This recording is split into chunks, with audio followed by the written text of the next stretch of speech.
Eesistuja, kolleegid, minu arupärimine on esitatud teadus-haridusministrile härra Ligile.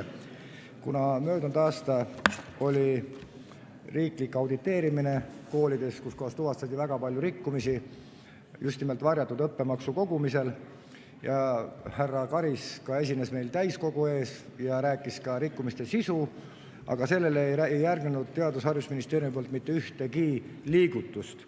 Ja üks põhiline oht, mis siin tekib, on see, et ei ole võrdne hariduse kättesaadavus koolides ja ei ole tagatud võrdse kohtlemise printsiip, sellepärast et kohtlemine hakkab sõltuma, kui palju keegi raha kooli sisse maksab. Samal ajal ei ole vaja seda raha maksta läbi MTÜ-de, läbi sihtasutuste, kui koolide eelarves on olemas artikkel annetused. Aga kuna ei taheta maksta kõiki riigimakse, siis järelikult tehakse läbi sihtasutuste, läbi MTÜ-de ja siis ei ole see raha enam kooli eelarve üks osa. Nii et põhimõtteliselt varjatakse kooli tulu ehk annetuste artikkel on tühi. Ja siit ka johtuvalt küsimused haridusministrile. Mida on Haridus- ja Teadusministeerium ette võtnud aruandes märgitud finantsdistsipliini rikkunud koolijuhtidega?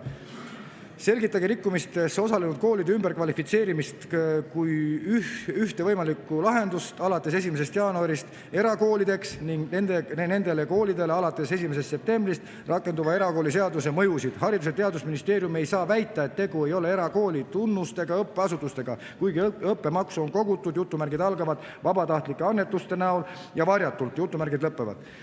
Ja kas riigikontrolör Aral Karis on teinud ettekirjutuse Haridus- ja Teadusministeeriumile viidates eelpool nimetatud koolidele ja kui ei ole teinud, kas Haridus- ja Teadusministeerium on küsinud riigikontrolörilt juhtnööre ministeeriumi edasise töö korraldamiseks eelpool nimetatud koolidega, toetudes auditeerimisel selgunud rikkumistele?